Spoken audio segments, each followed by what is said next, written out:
বিদেশ থেকে আজ আমার স্বামীর লাশ এলো।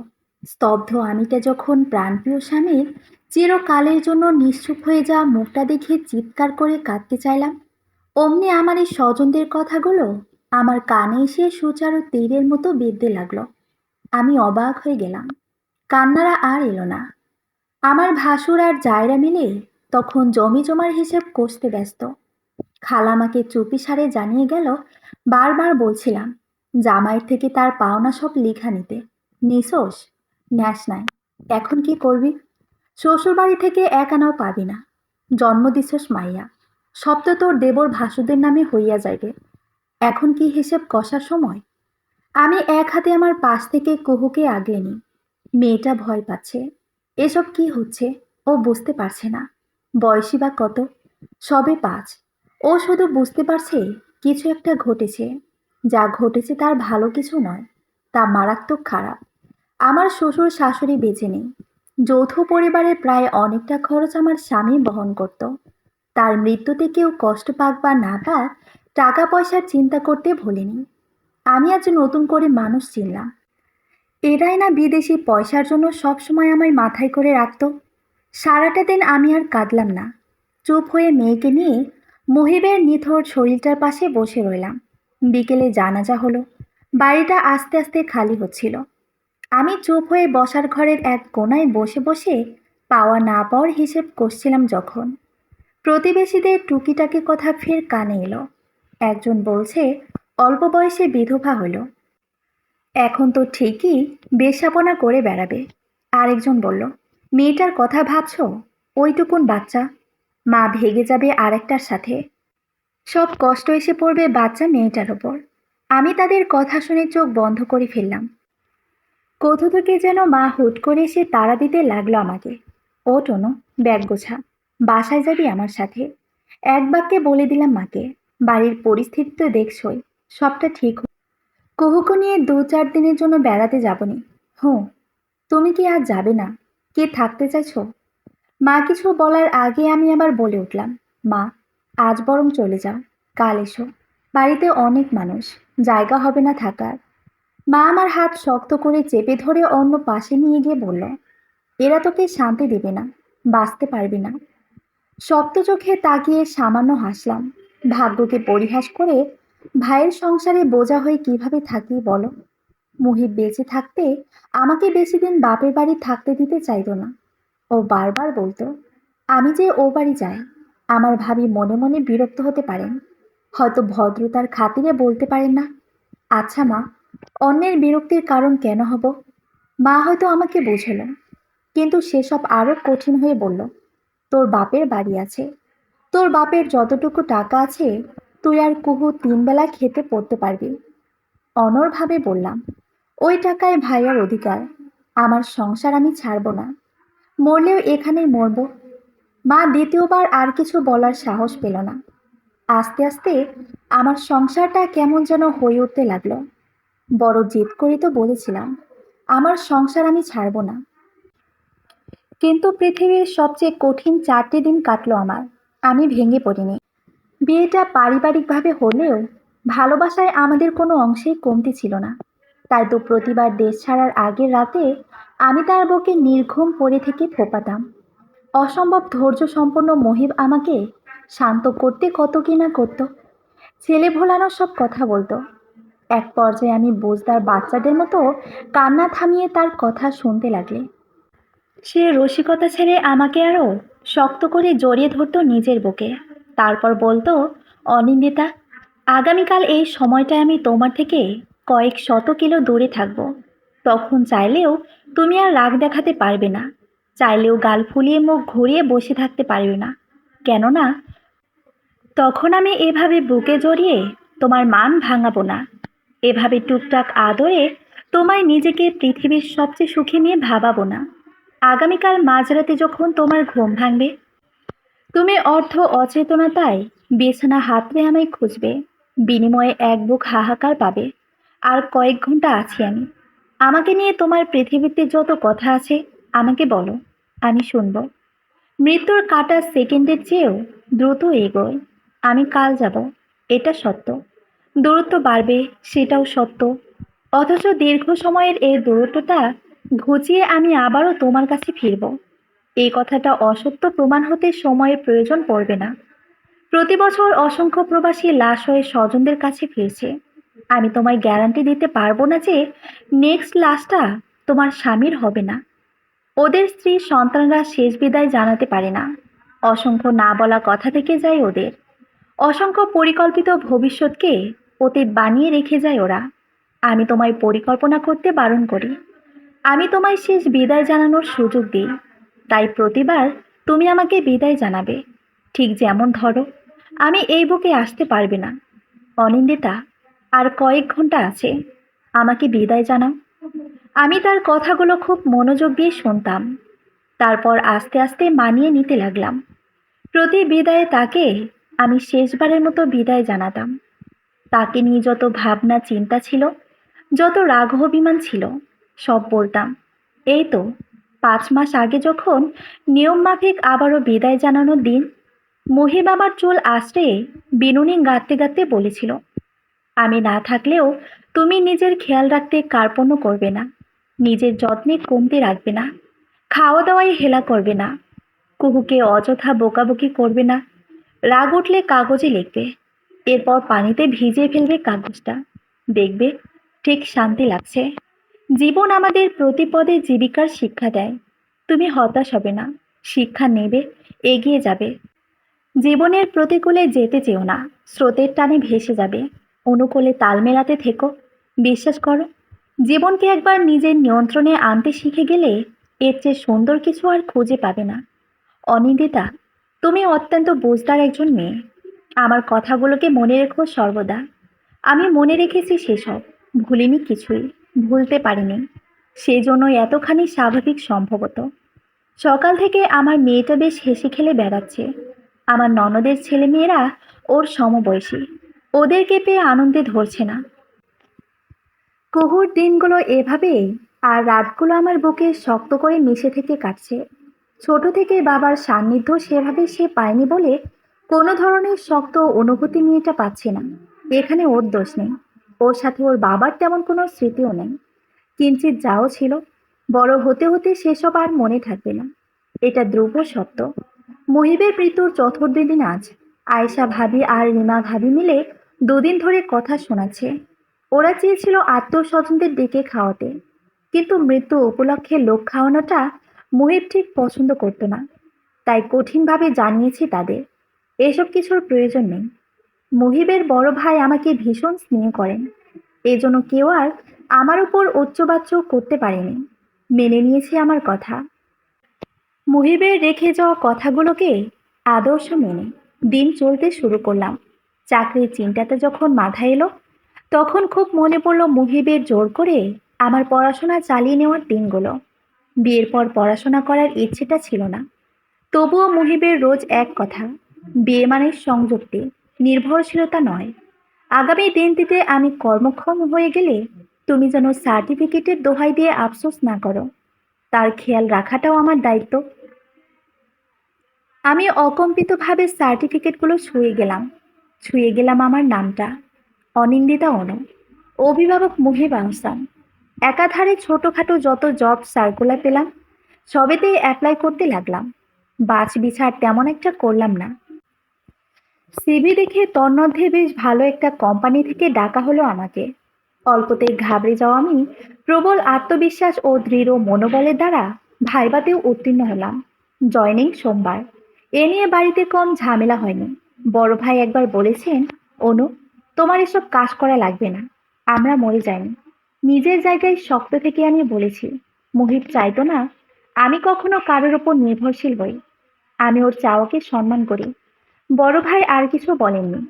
সেই সাথে জায়েদের আমার মুখের ওপর বলা, চাকরি করে দুনিয়া কিনে নেবে নাকি, কথা তার থেমে গেল সামনাসামনি। গোপনে শুরু হলো এর ওর কাছে আমার নিন্দে। ব্যাপারটা ধরতে পারি আমি, তারপরেও চুপ থাকি। তর্ক সুশিক্ষিতার শিক্ষা ধ্বংস করে অশিক্ষিতার পর্যায়ে নামিয়ে আনে। মুহিব না আমাকে সুশিক্ষায় শিক্ষিত করতে উঠে পড়ে লাগতো। বাড়িটায় আগের মতো থাকার চেষ্টা করি। ওদের কারো কথাকে তোয়াক্কা করি না। সরাসরি কেউ অবশ্য কিছু বলার সাহসও পায় না। গতকাল বড় আপা বলেছিল একটু হিসেব করে চলতে এখানে। আমি অবাক হয়ে তখন শুধিয়েছি, কেন? সহানুভূতি দেখাচ্ছেন নাকি আমার স্বামীর রেখে যাওয়া টাকার অভাব? মুখের উপর এভাবে বলে ফেলাতে বড় আপা ঘাবড়ে গিয়েছেন। ইতস্ত করতে করতে বলেছেন, তোর আর কুহুর ভালোর জন্যই বলেছিলাম ছোট আপা, এত ভালোর দরকার নেই। আল্লাহ যতদিন হাত পায়ের জোর রেখেছেন, ইনশাল্লাহ অভাব আসবে না আমার আর কুহুর লাইফে। জীবন চলার জন্য যতটুকু প্রয়োজন আমি করব। স্বামী বেঁচে আছে মানে নারী রানী, স্বামী নেই মানে দক্ষিণী। এ কোনো নিয়ম? কোথা থেকে যেন ছোট আপা এসে বললেন, এই, তোর দুঃখ লাগছে না অনু? বর মরেছে মাস গেল মাত্র, বিন্দুর মাত্র শোক নেই? আমি শক্ত চোখে তাকিয়ে বললাম, শোক নেই আপা। মৃত্যুদের জন্য মনে শোক রাখা উচিত না, দুঃখ পাওয়া উচিত না। মৃত্যু কখনো অনাকাঙ্ক্ষিত হয় না। প্রতিটি মানুষের হায়াত সৃষ্টিকর্তা তার জন্মের সময় লিখে রেখেছেন। এর কিঞ্চিত বেশি বাঁচার সামর্থ্য কারও নেই। তবে মৃত্যুর মতো এত সত্য বিষয়ের সাথে আমরা অনাকাঙ্ক্ষিত শব্দটা যোগ করে কেন শোক পালন করব? ওরা আর কিছু বলেনি এরপর আমাকে। সম্ভবত ভেবে নিয়েছে স্বামীর শোকে পাথর বনে গিয়েছি। ব্যাপারটা তা নয়। পৃথিবীর সবচেয়ে কঠিন বিষয় হচ্ছে মৃত্যু। আর মুহিব আমাকে এই বিষয়টা সহজভাবে গ্রহণ করতে শিখিয়েছিল। যে মৃত্যুকে মেনে নিতে পারে সে দুনিয়া জয় করতে পারে। সেদিন মুহিবের লাশের সামনে দাঁড়িয়ে আমি সামান্য নড়বড়ে হয়েছিলাম অবশ্য। তারপর নিজেকে শক্ত করতে আমার খুব একটা সময় লাগেনি। দিনগুলো এভাবে কাটলো। আস্তে ধীরে সোমবার চলে এলো। একটা হালকা রঙের সুতির শাড়ি পরে নিলাম। চুলগুলোয় খোপা, হাতে ব্রেসলেট, গলায় একটা সরু চোকার্স। সাজসজ্জা এমনিতেই পছন্দ না আমার, তবে সাজলে নাকি মেয়েদের আত্মবিশ্বাস বাড়ে। এই কথাটাও আমাকে আমার সেই বিখ্যাত দার্শনিক মুহিব আহসান জানিয়েছিলেন। লোকটার কথায় জাদু ছিল। মনে পড়লেই ঠোঁটের ভাঁজে আপনা থেকেই কি মিষ্টি একটা হাসি চলে আসে। অফিস যাওয়ার পথে কুহুকে বাড়িতে রেখে যেতে ইচ্ছে করছিল না, তাই ওকে নিয়েই বেরোলাম। পথে মধ্যে মায়ের বাড়ি, ওকে সেখানে রেখে আমি ফের রওনা হলাম। ঘন্টা খানেকের রাস্তা। বাসে গেলে আধ ঘন্টার মধ্যে পৌঁছে যাওয়া যাবে, কিন্তু প্রথম দিন পাবলিক ট্রান্সপোর্টে যেতে ইচ্ছে করলো না। একটা ক্যাব বুক করে নিলাম। এরপর পৌঁছালাম আমার গন্তব্যে। অফিসে প্রথম দিন আমি সহ আরও দুজনের জয়েনিং হলো। সবাই ফুল দিয়ে আমাদের অভিবাদন জানালো। নতুন ছেলে মেয়ে দুজন অন্য টিমের। আমাদের টিমের লিডার আজ ছুটিতে আছেন, তাই তার অ্যাসিস্ট্যান্ট আমাকে আমার কাজগুলো বুঝিয়ে দিল। প্রথম দুটো দিন সাধারণভাবে কাটলো। সকালে কুহুকে মায়ের বাড়ি রেখে বের হওয়া, এরপর 9টা থেকে 5টা অফিস, তারপর মায়ের কাছ থেকে কুহুকে নিয়ে বাড়ি ফেরা। এই তো এভাবেই যাচ্ছে। অথচ বিপত্তি ঘটল যেন ঠিক কদিন পর। আমাদের টিম লিডারকে দেখে আমি ভড়কে গেলাম। পায়ের মাটি নড়ে বড়ে হয়ে উঠল। এতটা অপ্রস্তুত হয়ে পড়ব জানলে সম্ভবত এই শহরেই থাকতাম না। আমাকে দেখে তিনিও অবাক হয়েছেন, অবিশ্বাস্য গলায় ডেকেছেন, অনিন্দা। আবিরের আওয়াজ শুনে বুকটা কেমন কেঁপে উঠল আমার। মনে পড়ে গেল ঠিক 8 বছর আগের সংঘর্ষগুলো। তখন আমি উচ্চ মাধ্যমিকের গণ্ডি পেরিয়েছি। বয়স 19 পেরোবে পেরোবে ভাব। চালচলনে ছিল চাঞ্চল্য। বয়সের চেয়ে অত্যাধিক অরুণচণ্ডী ছিলাম আমি। আবির ছিলেন আমার সেজো মামির ভাগ্নে। তাদের বাড়িও আমাদের মামা বাড়ি থেকে খুব একটা দূরে ছিল না। যতবার ছুটি পেয়ে মামা বাড়ি যেতাম ততবারই আবিরের সাথে দেখা হতো। একটা আড্ডা জমত। তিনি আমার চেয়ে 4 বছরের বড়। তবুও কিভাবে কিভাবে যেন বেশ সুন্দর একটা বন্ধুত্ব হয়ে যায় ছোট থাকতে। মানুষ হিসেবে তিনি ছিলেন অত্যন্ত চমৎকার, আর আমি কিঞ্চিত দুষ্ট প্রকৃতির। বর্তমানে আমি পাল্টেছি সম্পূর্ণভাবে, তারটা বলতে পারলাম না। তবে বিপরীত আকর্ষণ বলের ক্রিয়া আমার মধ্যে সামান্য দেখা গিয়েছিল। সেবার যখন আমার বিয়ে ঠিক হলো, আমি মামা বাড়ি গিয়ে সবার আগে বিষয়টা আবিরকে জানিয়েছিলাম। তিনি জিজ্ঞেস করেছিলেন, তুই রাজি অনিন্দা? আমি রাজি ছিলাম না। তাকে পছন্দ করতাম, কিন্তু মনের পছন্দটা সেই পর্যায়ে পৌঁছাতে পারিনি যে পর্যায়ে গেলে তা মুখে আনা যায়। আবিরও আমাকে অন্য কোনো নজরে দেখতেন না। আমি তাকেই জানাই, হ্যাঁ আবির ভাই, তুমি কিন্তু আসবে। আবির হেসে আমার মাথায় হাত বুলিয়ে বলেছিলেন, ঠিক আছে যাব, কিন্তু তিনি আসেননি। তারপর আর দেখা হয়নি তার সাথে। বিয়ে হলো। বিয়ের পর কতবারই তো গেলাম মামা বাড়ি, অথচ তার দেখা পাইনি। সেজো মামির কাছে জিজ্ঞেস করলে তিনি বলেছিলেন উচ্চ শিক্ষার জন্য দেশ ছেড়েছেন। এরপর একসময় মহিব আমার সেই কিশোর হৃদয়ের ভালো লাগা পুরোপুরি মিটিয়ে দিল। মহিব, শুরুটা যেখানেই হোক না কেন, শেষটা মহিবের মাঝে গিয়ে আটকে রইল। আমার উত্তেজনা সব নেমে গেল। মিহি হেসে বললাম, ভালো আছেন? আবির আমার দিকে স্তব্ধ হয়ে তাকিয়ে আছেন। আমি ডেস্কে বসেছিলাম। তিনি দুবার শ্বাস ফেলে হাতের তর্জনী ও বৃদ্ধার সাহায্যে কপাল ঘষলেন। এরপর বললেন, আমার কেবিনে আসুন। সেকেন্ডের ব্যবধানে উল্টো দিকে ঘুরে কেবিনে চলে গেলেন। আমি হাতের কাজটা শেষ করে উঠে সরাসরি তার কেবিনের দিকে গেলাম।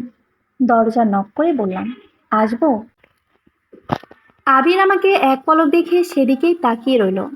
আমি সেই চাহনির মানে বুঝে ভেতরে প্রবেশ করে মুখোমুখি দাঁড়ালাম। তারপর স্মিথ হাসলাম। হাসির চেয়ে ধারালো কোনো অস্ত্র নেই, কেবলমাত্র ছোট্ট একটা হাসির দ্বারা প্রবল শক্তি সম্পন্ন প্রতিপক্ষকেও দ্বিধায় ফেলা সম্ভব। আবির আমার শত্রু নয়, তবে এমন একটা পরিস্থিতির মুখোমুখি হতে হবে তা যেন আমার জন্য ছিল এক ভীষণ দুঃস্বপ্ন। সেই দুঃস্বপ্ন বাস্তবতায় মিশে গেল। আবির কাট গলায় আমাকে জিজ্ঞেস করলেন, তুমি এখানে কেন? আমি মুখ থেকে হাসি সরালাম না। সেভাবে ভ্রু কুঁচকে বললাম, কাজ করি এখানে। কেন? কেন আবার? জব করতে পারি না আমি?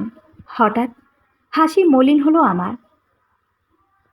অনমনীয় চোখে তাকিয়ে বললাম, কি শুনতে চাইছেন? এই কর্মজীবী মেয়েদের দেখে সবসময় যে মেয়েটা বলতো বিয়ের পর আমি মোটেও চাকরি বাকরি করব না, সম্পূর্ণ সময়টা সংসারে দেব, সেই মেয়েটা এখানে কেন? চোখে চোখ রাখলাম আবিরের। জানেন না কিছু? আবিরের চোখের পাতা সামান্য কেঁপে উঠল দেখলাম। সে বলল, জানি না, জানতে চাইছি। আমি প্রলম্বিত শ্বাস ফেলে বললাম, তেমন কিছু না, বলার মতো না। আসলে মহিত, মানে আমার স্বামী, গত মাসের 6 তারিখ মারা গেছে। তাই এখন অনেক ইচ্ছে অনিচ্ছে নিজেদের রাস্তা পাল্টেছে। আবির অবিশ্বাস্য দৃষ্টিতে তাকিয়ে রইলেন, যেন মেনে নিতে পারছেন না। ধরা গলায় বললেন, এত সাবলীলভাবে এত বিশ্রী সত্য বলতে পারছো? পারছি। কি করে? সত্য বলতে দ্বিধা রাখা উচিত নয়। আবির আমাকে সান্ত্বনা দিতে বললেন, তুমি ঠিক আছো অনিন্দা? ফ্যামিলিতে প্রবলেম হচ্ছে? কোনো সমস্যা? আমাকে বলো। বরাবরের মতোই উপহাস সূচক সেই হাসিটা ঠোঁটের ভাঁজে রাখলাম। সহানুভূতি দেখাবেন না, আমার ভালো লাগে না। থেমে আবার বললাম, মুহিত তার সকল অ্যাকাউন্টের নমিনি আমাকে করে রেখে গেছে। যা টাকা পয়সা আছে মনে হয় না গোটা জীবন বসে বসে খেলে পোড়াবে। তবে চাকরি করছো কেন? আমি স্মিথ হেসে বললাম, আয়ের উৎস নিশ্চিত না করে কেবল ব্যয় করতে থাকলে নিঃস্ব হয়ে সময় লাগে না। আবির কিছু বললেন না। টেবিলের ওপর থেকে গ্লাস তুলে পানি পান করলেন। এরপর নিজের চেয়ারে বসে কিছুক্ষণ মেঝের দিকে তাকিয়ে রইলেন। কিছু ভাবলেন সম্ভবত। আমি তাকিয়ে আছি শুধু। বহুদিন পর মানুষটাকে দেখলাম। মনের ভেতর সেই ভালো লাগার অনুভূতিটা আছে, তবে তা কেবল সম্মানের। অন্য কোনোভাবে কল্পনা করার সুযোগ পাইনি আগে, আর এখন সম্ভব না। আমি এগিয়ে গিয়ে তার মুখোমুখি দাঁড়িয়ে জিজ্ঞেস করলাম, আপনি ভালো আছেন? আবির সঙ্গে সঙ্গে উত্তর নিলেন না। কিছুক্ষণ চুপ থেকে বললেন, হুঁ, ভালো। আচ্ছা, আমি আসি তবে। হ্যাঁ, যাও। আমি উঠে দাঁড়ালাম। বেরিয়ে আসার আগ মুহূর্তে আবির পুনরায় ডাকলেন, অনিন্দা। পিছে তাকিয়ে বললাম, হুঁ। অফিস যাওয়ার শেষে নিচে ওয়েট করো, একসাথে বেরোবো। কেন? কথা আছে সামান্য। আচ্ছা, ঠিক আছে। 5টায় বেরোনোর সময় আবির গাড়ি নিয়ে এগিয়ে এলেন। আমি বিনা বাক্যে উঠে পড়লাম পাশে। আবিরকে বললাম, 6টার মধ্যে আমাকে রোকেয়ার সরণিতে নামিয়ে আসবেন। তার আছে? হ্যাঁ, মেয়ে অপেক্ষায় আছে। আবির গাড়ি স্টার্ট করলো। এরপর বলল, মেয়ের নাম কি রেখেছ? কহিলে আরশা। ডাকনাম কহু। সুন্দর নাম। বয়স কত? এবছর 5 পেরোবে। বাপের বাড়িতেই থাকছো? না, আমার বাড়ি ছেড়ে যাব কই। কিঞ্চিত অবাক হলো আবির। তোমার বাড়ি? আলাদা থাকো? না, মুহিবের বাড়ি তো আমার বাড়ি। ও বাড়ির সবাই ভালো। ভালো। সমস্যা হয় না তো কোনো? সমস্যাকে সমাধান করতে জানি। আবির হেসে ফেলল সামান্য। তুমি অনেক পাল্টে গিয়েছো অনিন্দা। আমিও হাসলাম।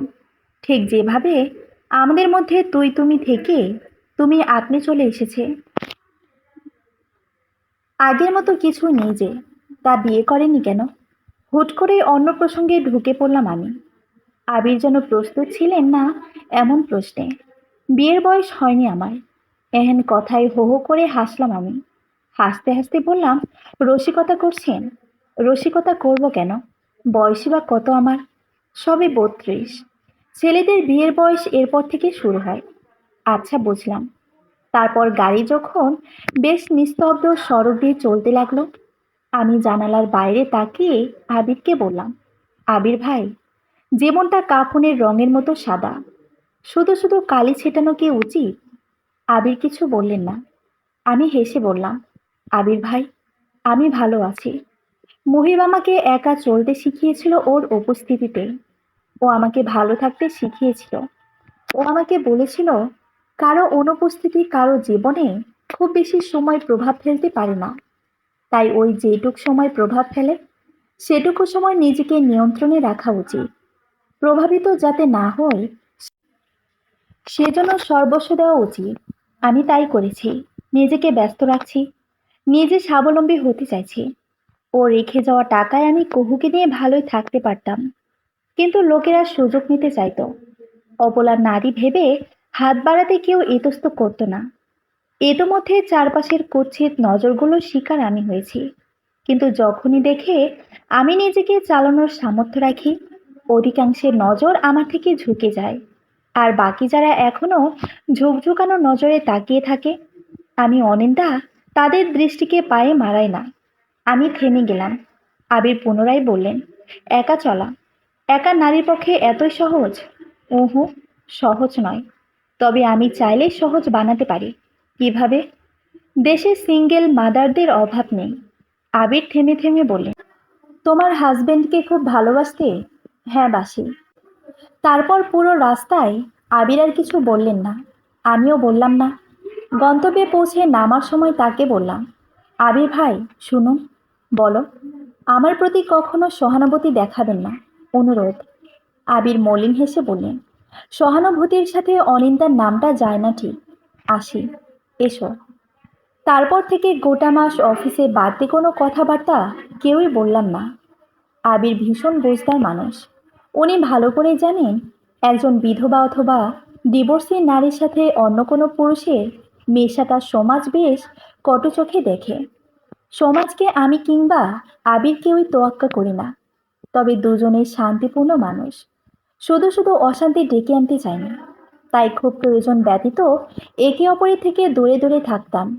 অফিসে এই অফিসের বাইরে দেখা হলে এড়িয়ে যায়নি, বরঞ্চ মুচকি হেসে ভালো মন্দ জিজ্ঞেস করেছি। তিনিও কোঅপারেট করে গেছেন আমাকে। জীবনটা খুব স্মুথলি যাচ্ছে। অথচ এটা জীবনের নিয়ম না। জীবন অকস্মাৎ চমকে দিতে ভালোবাসে।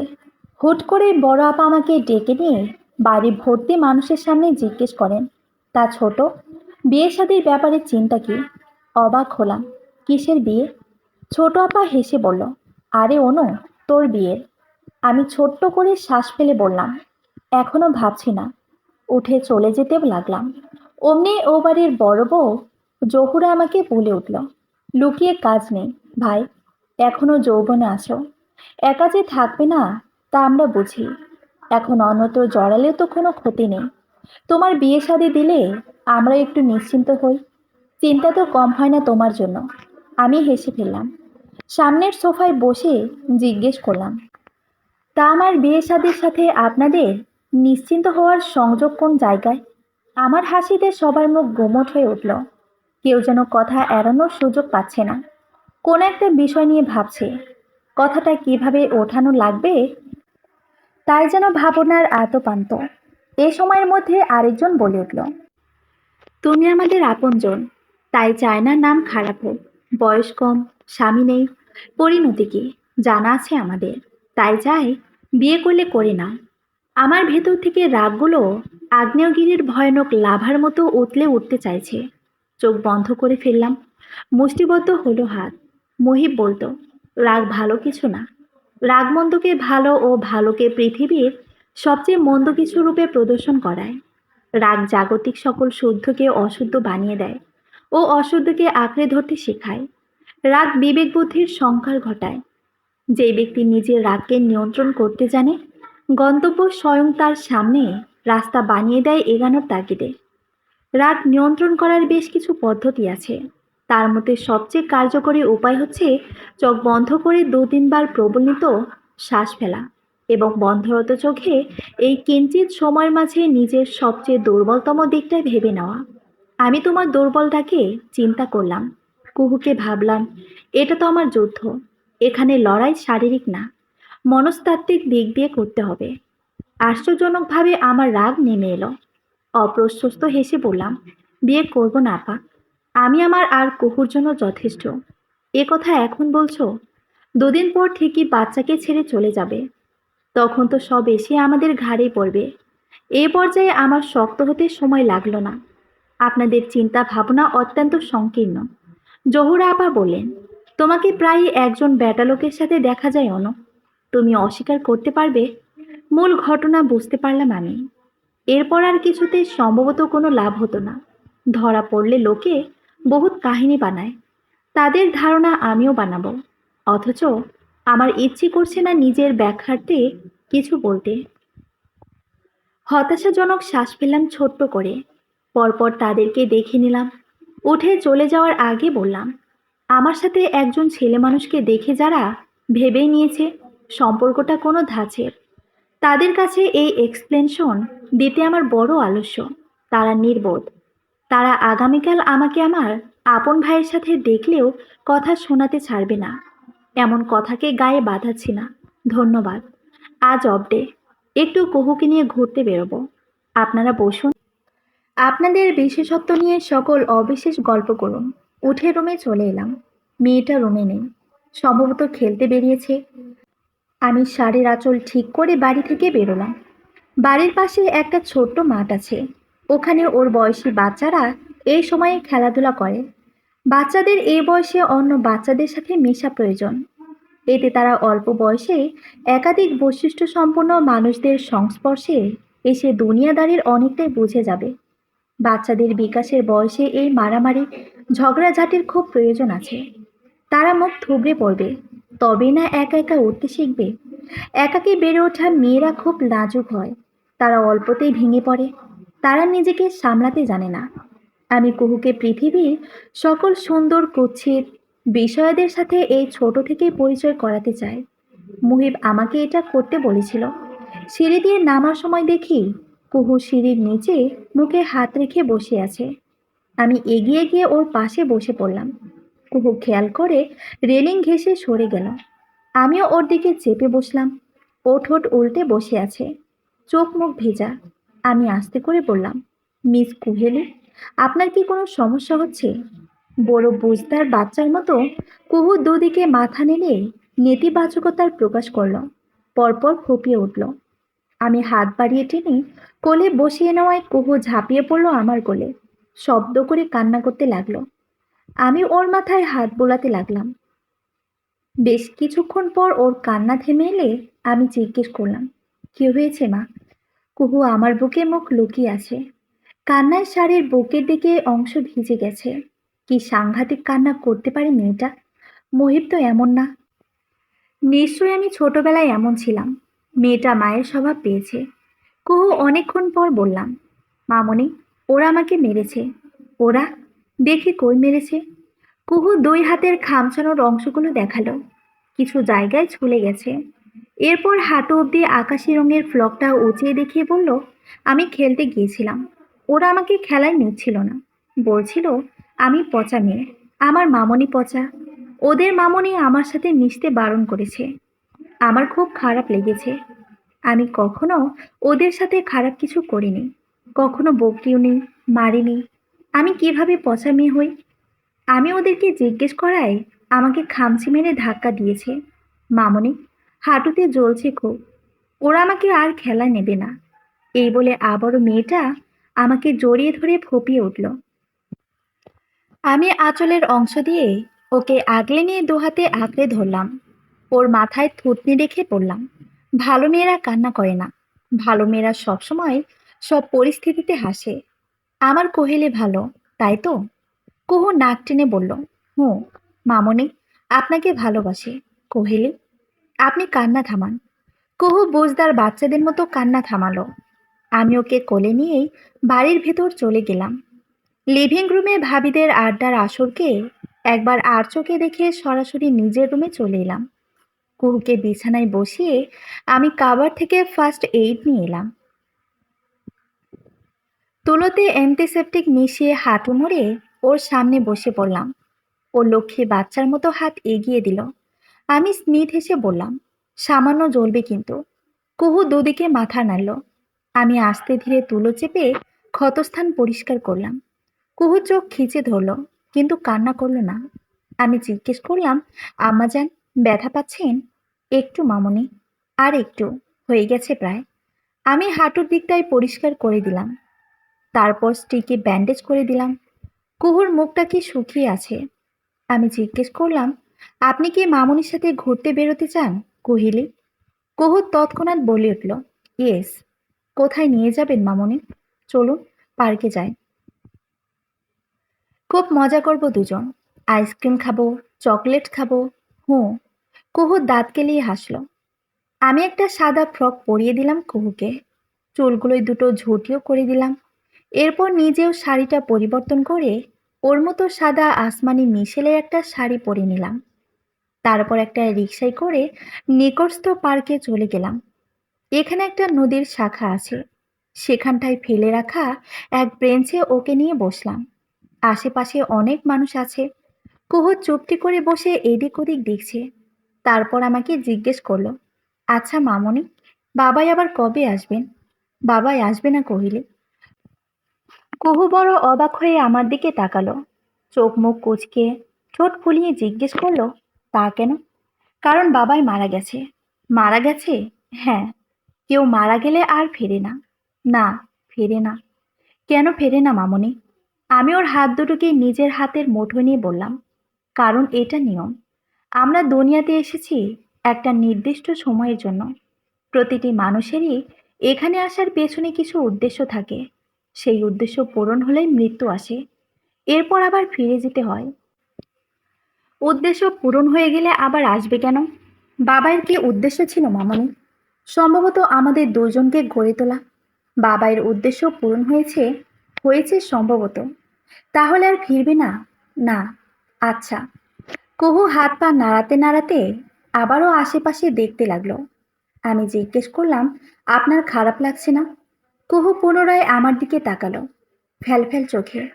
কি জন্য খারাপ লাগবে তা হয়তো বুঝতে পারছে না। আমি বোঝানোর তাগিদে বললাম, আপনার বাবা আর ফিরবে না, খারাপ লাগছে না? কুহু দুদিকে মাথা নেড়ে বোঝালো, না, লাগছে না। আমি হেসে বললাম, আমারও লাগছে না। কারণ মুহিবের শারীরিক মৃত্যু হয়েছে, তার কথা ও তার সকল আদর্শ এখনো বেঁচে আছে। মানুষটা আমাকে এক জীবনে ভালো থাকার সকল সূত্র ভালোভাবে বুঝিয়ে গেছে। আমার খারাপ লাগবে কেন? লাগছে না তো। হয়তো চলতি পথে কয়েকবার কদম নড়ে বড়ে হবে, হয়তো ক্লান্ত হব, হয়তো গটিয়ে পড়ব, কিন্তু পরক্ষণেই ভালো থাকার জন্য সর্বোপরি খারাপ মানুষটা আমি হব। আর এটাই হচ্ছে লাইফের সাথে গেমিং। কিছুক্ষণ পর হুট করে খেয়াল করলাম কেউ একজন এগিয়ে এসে ঠিক কুহুর সামনে দাঁড়ালেন। আমি তাকাতেই তিনি কুহুলিকে বললেন, আপনি মিস কুহলি আরশাদ? কুহু বিজ্ঞুকদের মতো ওপর নিচ মাথা নেড়ে বলল, ইয়েস। আবির অবাক হয়ে বলল, আরে বাপরে, আপনি সত্যিই কোহলি আরশাদ? কুহু আমার দিকে একবার তাকালো, এরপর আবিরের দিকে তাকিয়ে বলল, মামনি বলেছেন আননোন কারো সাথে কথা বলতে নেই। আবির হেসে আমাকে বললেন, কোহিলের মামনি, কোহিলিকাকে আমার সাথে কথা বলার জন্য অনুমতি দিয়ে বাধিত করুন। আমি কুহুকে বললাম, আচ্ছা। আবির উৎসুকভাবে কুহুর ওপাশে বেঞ্চে বসে বলল, সি, পারমিশন গ্র্যান্টেড। কুহু সব কটা দাঁত বের করে হাসল। আবির এবার আমাকে বললেন, আমি কি কুহুকে নিয়ে একটু ঘুরে আসতে পারি? যদি ম্যাডামের অনুমতি থাকে তো। কই যাবেন? আপনাকে বলবো কেন, অনিন্দা? আমি হেসে ফেললাম। ঠিক আছে, যান। কুহুকে কোলে তুলে নিলেন আবির। তার পরনে সাদা শার্ট, স্লিভস কোটানো, চোখে গ্লাস। তিনি বললেন, সব ম্যাচিং ম্যাচিং। কি ব্যাপার কোহলি? মতলব কি? কুহুই এতেও হাসলো কেবল। আবির ওকে নিয়ে দূরের ওই আইসক্রিম পার্লারটিতে গেলেন। কিছুক্ষণের মধ্যে ফিরে এলেন। প্রথমের সেই হাস্যোজ্জ্বল মুখটা তার কেমন মিটিয়ে রয়েছে। হাসছেন না একদমই। আইসক্রিম আমার দিকে এগিয়ে দিলে আমি তা হাতে নিয়ে বললাম, কি হয়েছে আবির ভাই? আবির কিছু বললেন না আমাকে আর। পুরোটা সময় কুহুর সাথে কথা বলল কেবল। আমিও আর কিছু বললাম না তাকে। সন্ধ্যের দিকে ফেরার সময় কুহুকে অনেকগুলো চকলেটস নিয়ে দিলেন। এতে আমি বললাম, প্রয়োজন নেই এসবের। আবির কঠোরভাবে তখন বললেন, তোমার কোনো কিছুরই প্রয়োজন পড়ে না অনিন্দা, কিন্তু বাচ্চা মেয়েটার পরে। একরোখা মেয়ে মানুষ তুমি, সেসবের আর কি বুঝবে? আমি সরু চোখে তাকিয়ে বললাম, কিসের প্রয়োজন? একজন মা নিজেকে তার বাচ্চার জন্য যথেষ্ট মনে করলেও একজন বাচ্চার জন্য কখনো তা যথেষ্ট নয়। A single mother cannot afford the whole happiness of a child need. কুহুর গায়ের প্রতিটি ক্ষত তার প্রমাণ হিসেবে জ্বলজ্বল করছে। আমি চুপ রইলাম। কুহু সম্ভবত আবিরকে সব বলে দিয়েছে। আমার আজগুবি লজিক দিয়ে তর্ক এগোতে ইচ্ছে করলো না। আবির মিথ্যে বলেনি। আমি কুহুকে গোটা পৃথিবী দিতে পারলেও কখনো একজন বাবা দিতে পারবো না। এদিক দিয়ে আমি ব্যর্থ। শেষমেশ বললাম, পৃথিবীতে সবার বাবা থাকা লাগবে, এর কোনো প্রয়োজনীয়তা আছে? আবির আরো গম্ভীর হলেন। নিজের আর কোহিলের খেয়াল রেখো অনিন্দা। তোমাদের লড়াই অনেক দূরে। পৃথিবীর সবচেয়ে সুন্দর অনুভূতিটি হচ্ছে একাকিত্বকে উপভোগ করতে পারার অনুভূতি। আমি একা নই, আমার জন্য কুহু আছে। অনেক অনেক মাস পর যখন দুজন একাকিত্বে অভ্যস্ত হয়ে উঠলাম, এক রাতে চুপি সারে কুহুকে শুধালাম, আম্মা যান, আপনি বাবাইকে মিস করেন? কুহু ঘুম জানানো আওয়াজে উত্তর না দিয়ে উল্টো জিজ্ঞেস করেছিল, আপনি করেন? যারা প্রতিটি পদক্ষেপে উপলব্ধি করে থাকে, তারা অনুপস্থিতির অনুভবে কি করে থাকবে? থাকে না তো। নিয়মানুসারে আমিও মুহিবকে মিস করি না। মৃদু হেসে বললাম, করি না। কুহু ঘুমিয়ে তলিয়ে যেতে যেতে বলল, আমিও করি না। আমরা দুজনেই ঘুমিয়ে গেলাম। পরদিন কুহুকে একটা স্কুলে ভর্তি করিয়ে দিলাম। আবির প্রায় রাতে কল দিয়ে কুহুর খোঁজ নেয়, কুহুর সাথে কথা বলে। দুজনের বেশ চমৎকার একটা বন্ডিং হয়েছে। আমার বুক চিরে দীর্ঘশ্বাস বেরোতে চায়। যদি সেবার আবিরকে আমার কিশোরী উপলব্ধিটা জানাতাম, তবে গল্পটা আজ সম্পূর্ণ ভিন্ন হতো। একটা ছোট্ট সংসার হতো, একটা সুখী পরিবার আমারও হতো। পরপর আমি দীর্ঘশ্বাস ফেলা থেকেই নিজেকে আটকে ফেলি। আমি কি প্রকৃতির নিয়মের বাইরে যেতে চাইছি? আমি কি ভাগ্যের বিপরীতে গিয়ে সায় সায় বাতাসে দম বন্ধ হয়ে মরতে চাইছি? মুহিব তো আমাকে তা করতে নিষেধ করেছে। মুহিব আমাকে কঠিন গলায় বলেছিল, অনিন্দিতা, আফসোসের সুরে বিষ থাকে। তুমি কি আত্মহত্যা করতে চাও? আমার স্রষ্টার আমাকে নিয়ে যা পরিকল্পনা আছে, আমি তা সশাস্ত্র চোখে দেখে যেতে চাই। সেভাবেই এগোতে লাগলাম। আমার জায়েরা আমাকে আর কিছু বলে না এখন। আগে মাঝে মাঝে খোঁটা দিত, এখন যা দেয় সব অগোচারে, সামনাসামনি কখনো না। আমার জব পার্মানেন্ট হয়ে গেল, প্রমোশনও পেয়ে গেলাম। এখন আর কুহুকে মায়ের বাড়ি রেখে যায় না, এখানেই থাকে। দিন কেটে যায় টিভিতে কার্টুন দেখে, বাচ্চাদের বই পড়ে, একাডেমিক পড়ে, একা একা খেলে, মাঝে মাঝে আঁকিবুকিও করে। স্কুলের সকালে দিয়ে আসি। আসার সময় আরিফা ভাবি নিজের মেয়ের সাথে ওকেও নিয়ে আসে। তারপর একা একাই খাওয়া গোসল করে। বাচ্চা আমার কি গুছিয়ে চলে। এবার 6 পড়ল, অথচ এখনই কি শান্ত। মহিবকে ছাড়া আমাদের প্রায় 1.5 বছর পেরিয়েছে। ঠিক এরকম এক সন্ধ্যায় অফিস থেকে বাড়ি ফিরে দেখতে পাই বড় আপা আর ছোট আপা বসার ঘরে আমার মেয়েকে নিয়ে বসে আছে, বিভিন্ন কথা বলছে। টুকটাক কিছু কথা কানে এলো। আপা বলছে, কুহু শোন, তোর মামনি তোরে ছেড়ে চলে যাবে। কুহু অবাক হয়, কেন যাবে? কেন যাবে মানে? তোর ওই আঙ্কেল আছে না, ওই লোকের সাথে চলে যাবে। ফ্যালফ্যাল চোখে তাকিয়ে রইল কুহু। অনেকক্ষণ পর জিজ্ঞেস করলো, মামুনিরা চলে যায়? আর কারো মামুনি যায় না, তোর মামুনি যাবে। কেন? ভালো থাকতে। এখন ভালো নেই? না। কেন ভালো নেই? কারণ তুই সবসময় তোর মামুনিকে জ্বালাস, শান্তিতে থাকতে দেস না, এই জন্য ছেড়ে চলে যাবে। কুহু দুদিকে মাথা নেড়ে বলল, আমি আর জ্বালাবো না। তাইলে শোন, আমি তোর জন্য নতুন বাবা খুঁজি। তুই মামুনিকে বলিস বাবা লাগবে। তখন তোর মামুনির সাথে তোর একটা নতুন বাবার বিয়ে দিয়ে দেব। তোরা একসাথে ভালো থাকবি। কুহু কি বুঝলো জানি না, অবুঝ বাচ্চাদের মতো ঠোঁট ফুলিয়ে বলল, কিন্তু আমার তো বাবাইয়ের দরকার নেই। বুকের ভেতরটায় যেন কেউ পাথর চাপা দিয়ে রেখেছিল, তা তুলো হয়ে উড়ে গেল ক্ষণিকে। আমি তাদের সম্মুখে চলে এলাম। কুহু আমাকে দেখে বরাবরের মতো দৌড়ে কোলে চলে এলো। আমি ওকে কোলে নিয়ে দুগালে চুমু খেয়ে বললাম, দিন কেমন কাটলো প্রিন্সেস? খুব ভালো। আমি হাসলাম। পরপর আপার দিকে তাকালাম। তীক্ষ্ণ চাহনি ও ধারালো আওয়াজে তাদের জানালাম, ভিটে ভাগ হোক। আপারা স্তব্ধ হয়ে গেল।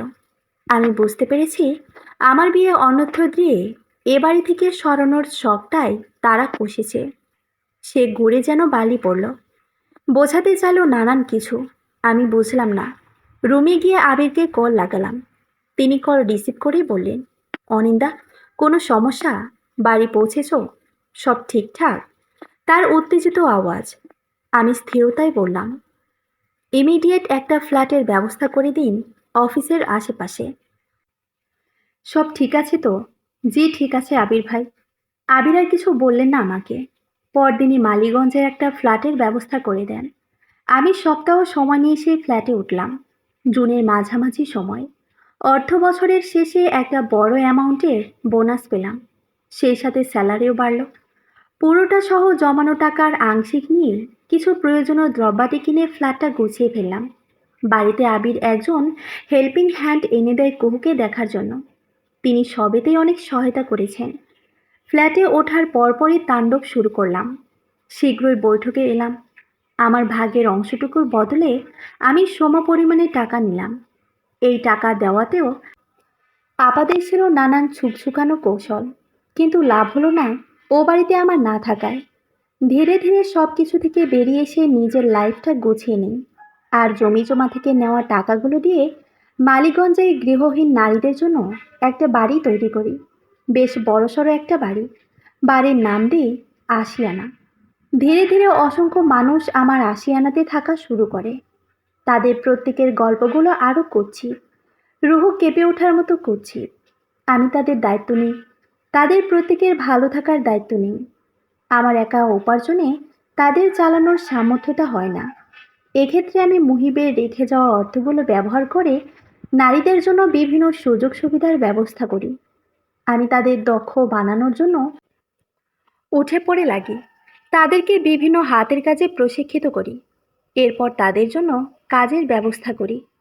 তারপর একসময় দেখলাম আশিয়ানার নারীদের জন্য আমার নিজ থেকে খরচ করতে হচ্ছে না আর। তারা নিজেরাই নিজেদের চালিয়ে নেওয়ার সামর্থ্য রাখছে। বাড়তি যা আয় হচ্ছে তাতে বাচ্চাদের পড়াশোনার ব্যবস্থা করলাম। আরও মানুষ বাড়তে লাগলো। আশিয়ানার পাশের খালি জমিটুকুও কিনে নিলাম। বাড়িটাকে বড় করলাম। অসংখ্য নারীদেরকে বিদায়ও জানালাম যখন তারা সম্পূর্ণভাবে আত্মপ্রত্যয়ী হয়েছেন। আমার জীবনের আরও 9টা বছর এখানে কেটে গেল। কুহু এবার 10ম শ্রেণীতে পড়ছে। রোজ স্কুল কোচিং শেষে বিকেলবেলায় এখানে চলে আসে। তারপর হেসে খেলে পুরো বাড়ির সবার খোঁজ নিয়ে বেড়ায়। সবার সাথে তার কি দারুণ সখ্য। আশিয়ানাতে এখন পথ শিশুদেরও থাকার ব্যবস্থা করেছি। কুহু তাদের সবার প্রিয় আপা। কুহু এলেই বাচ্চাদের হইহুল্লোড় বেড়ে যায়। আশিয়ানাতে কি আনন্দ, কি আনন্দ! আমি জব ছেড়ে দিয়েছি 4 বছর আগে। আপাতত আশিয়ানাই আমার ধ্যান জ্ঞান সব। সমাজের নারীদের জন্য আমি নিজেকে উৎসর্গ করলাম। মুহিব আমাকে যে সকল আদর্শ দিয়ে গেছে, আমি সে সকল আদর্শে তৈরি করলাম হাজারো নারী। জীবনটা কোনো যাচ্ছে তাই কিছু নয়। জীবন মানে একটি ঘর, কিছু মানুষ নিয়ে সাজানো গোছানো ঘর। মানুষ সব পারলেও ঘর থেকে দূরে সরতে পারে না। ঘরটা অপছন্দ, সমস্যা কি? সাজিয়ে গুছিয়ে নিলেই হয়। বলতে যতটা সহজ, করতে তারও অধিক সরল। কেবল প্রয়োজন দৃঢ় মনোবল, প্রবল ইচ্ছে শক্তি, পর্বত সমান আত্মবিশ্বাস ও স্পাট কঠিন ব্যক্তিত্ব। সময়টা শীতের, গায়ে চাদর জড়িয়ে আশিয়ানার ছাদে দাঁড়িয়ে রাত উপভোগ করছিলাম। হুট করেই কে যেন আমার সামনে এক মগ ধোয়া ওঠানো কফি এগিয়ে দিল। আমি তাকালাম, আবির দাঁড়িয়ে আছেন। মগটা হাতে নিয়ে বললাম, কখন এলেন? কিছুক্ষণ আগে। আচ্ছা। আবির মগে চুমুক দিলেন, তারপর চাঁদের দিকে তাকিয়ে বললেন, the moon is beautiful, isn't it? আমি হেসে ফেললাম, চাঁদের দিকে তাকালাম। তারপর আবির নিজেও হাসলেন। কফির মগ রেলিংয়ে রেখে তার গায়ের শাল ঠিক করলেন। সাদা পাঞ্জাবির হাতা গোটাতে গোটাতে বললেন, অনিন্দা, তোমার কাছে জীবন মানে কি? কোনো রূপ ভাবনা ছাড়াই বললাম, আমার কাছে জীবন মানে অ্যাডভেঞ্চার, পদে পদে চমক, কখনো সুখে বুক কাঁপে, কখনো ভয়ে আত্মা ছলকে ওঠে। জীবন মানে অকস্মাৎ থমকানোর এক গল্প। আবির হেসে হেসে রেলিং ঠেসে দাঁড়ালেন। জীবন বিশ্রী, সবচেয়ে বেশি যে জিনিসটা নিয়ে ভাবি সেটাই হারিয়ে যায়। যতবার সুখ খুঁজতে হাত বাড়ায়, এক মুঠো দুঃখ পায়। আমি প্রসঙ্গ পরিবর্তন করে বললাম, আপনার বয়স কত? বড় ভাব নিয়ে আবির বললেন, ফেব্রুয়ারিতে 41 হবে। এখনো বিয়ের বয়স হয়নি? কি যে বলো না, বিয়ের বয়স শেষ অনিন্দা। এখন আর মেয়েরা আমাকে চয়েস করে না। সো ওসব বিয়ে টিয়ে হোয়াট এভার, বাদ। ঢং করছেন কেন? খুলে বলবেন, কেন বিয়ে করতে এত অনিচ্ছুক? আবির ভাই চাঁদের দিকে তাকালেন। আজ পূর্ণ চাঁদের রাত, চাঁদের আলোয় চারপাশটা কি মোহময় লাগছে। আবির সেসব দেখতে দেখতে বললেন, নারীরা নিজেদের স্বামীর কাছেও সেফ নয়, তাই নিজেকে এই স্বামী ক্যাটাগরিতে ফেলতে ইচ্ছে করে না। আর কোনো প্রশ্ন করো না অনিন্দা, তোমাকে মিথ্যে বলতে আমার কষ্ট হবে। ঠিক আছে। তারপর প্রায় ঘন্টাখানেক দুজন চুপচাপ দাঁড়িয়ে রইলাম। রাত 12টার পর শীত বাড়তে লাগলো। আমি তখন আবিরকে বললাম, নিচে আসুন। আবির আমার দিকে তাকালেন না। এখানে ভালো লাগছে, তুমি যাও। আমি চলে এলাম। আবির সেভাবেই দাঁড়িয়ে রইলেন। মানুষ যা চায় সব কি সে পায়? যা পায় আদৌ কি তাই চায়? কিছুটা ভাগ্য, বাকিটা কর্ম। চাওয়া দিয়ে পাওয়া হয় না, লাগে পরিশ্রম।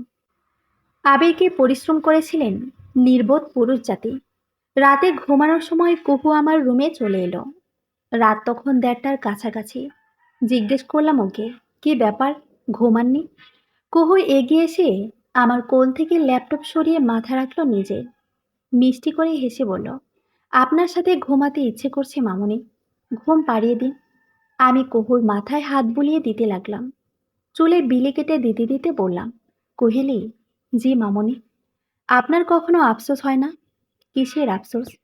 আর বাকি 10টা মানুষের মতো স্বাভাবিক ও সুন্দর একটি জীবন না পাওয়ার আফসোস? হতে চাই, হতে দিই না। কিভাবে দেন না? আমরা ভালো আছি মামনি, আরো ভালো থাকতে চাইছি। কেউ কেউ তো সামান্য এটুকু ভালো থাকার জন্য স্রষ্টার কাছে প্রতি অক্তে কান্না করছে। আমার মা আছে, কারো কারো বাবা মা নেই, কেউ নেই। আমাদের শারীরিক অঙ্গ প্রত্যঙ্গ সব ঠিক আছে, কেউ বিকলাঙ্গ হয়েও তো বেঁচে আছে। আমরা দুনিয়ার কুৎসিত রূপ দেখে হাহাকার করছি, কেউ দুনিয়ায় দেখতে পাচ্ছে না আমার স্রষ্টা আমাকে সেই কষ্ট দেননি যা ওদের দিয়েছেন। আমি কেন আফসোস করব? কেন শুকরিয়া আদায় করব না? ঝুঁকে কুহুর কপালে চুমু খেলাম আমি। কুহু চোখ বন্ধ করে বলল, মামনি, আবির আঙ্কেল বোধহয় আপনাকে ভালোবাসেন। কুহু আচমকা এ কথা বললেও আমি চমকাইনি। সংক্ষিপ্ত উত্তরে বললাম, জানি আমি। কুহু অবাক হলো না, নড়ে চড়ে ঠিক হয়ে শুয়ে বলল, এ বিষয়ে আঙ্কেলের সাথে সরাসরি কথা বলেছেন মামনি? না, সম্পর্ক জটিল হয়ে যাবে। কুহু হেসে বলল, মানে? তিনি জানাতে চান না। আর আপনিও অবশ্যই যে থাকবেন। Interesting. Yes, princess. Life is more interesting the we can imagine. কুহু উঠে বসে বলল, মামনি, আপনি চাইলে কিন্তু পারতেনই আবির আঙ্কেলকে একটা সুযোগ দিতে। অবশ্যই পারতাম, তবে এতে আপনার বাবাইয়ের কথাগুলোই ভাটা পড়ত। আমাদের আশিয়ানাও তৈরি হতো না। কুহু আবারও শুয়ে পড়ল। উত্তেজিত গলায় বলল, আপনি এত সঠিক কেন সকল ক্ষেত্রে? Perfection is not L well thing. মাঝে মাঝে কিছু ভুল করা দরকার। আমিও মানুষ, ভুলের ঊর্ধ্বে নই। কিছু সাংঘাতিক ভুল আমার দ্বারা হয়েছে। কি? ঘুমান। কুহু আর প্রশ্ন করল না। আমিও জবাব দিলাম না। আমার ভুলগুলোর শৃঙ্গে স্থান নিয়েছে স্বার্থপরতা। স্বকীয় স্বার্থে দমে গিয়ে অন্যের ভালোবাসাকে সম্মান জানাতে আমার সে কি আলস্য। সমাপ্তি। এখন অনেকেই বলবেন, এটা কেমন সমাপ্তি? অনেক কথাই পরিষ্কারভাবে বলা হয়নি, অনেক জায়গা জানানো হয়নি। আবির কেন বিয়ে করলো না? অনিন্দিতা কেন আবিরকে সুযোগ দিল না? অনিন্দিতা কি ভুল করেছে? অনিন্দিতা কি স্বার্থপরতা করেছে? এরকম অসংখ্য প্রশ্ন আসবে এখন। তাদের উদ্দেশ্যে বলছি, একটা ছোট গল্পে কখনো পরিপূর্ণভাবে সবকিছুর ব্যাখ্যা দেওয়া সম্ভব নয়। ছোট ছোট অনেক অংশে অনেক ক্লু দেওয়া থাকে। এক্ষেত্রে পাঠকদের মনোযোগ সহকারে পড়তে হবে, বুঝে নিতে হবে, ভেবে নিতে হবে। প্রতিটি ছোট গল্প এক একটি পাজল। এই পাজলটি তৈরি করা লেখকদের কাজ এবং পাঠকদের কাজগুলো তাদের গভীর চিন্তা চেতনার মাধ্যমে এর সমাধান করা। লেখা আমার কাজ, উত্তর মেলানো আপনাদের। ভালোবাসা সকলের জন্য। ধন্যবাদ।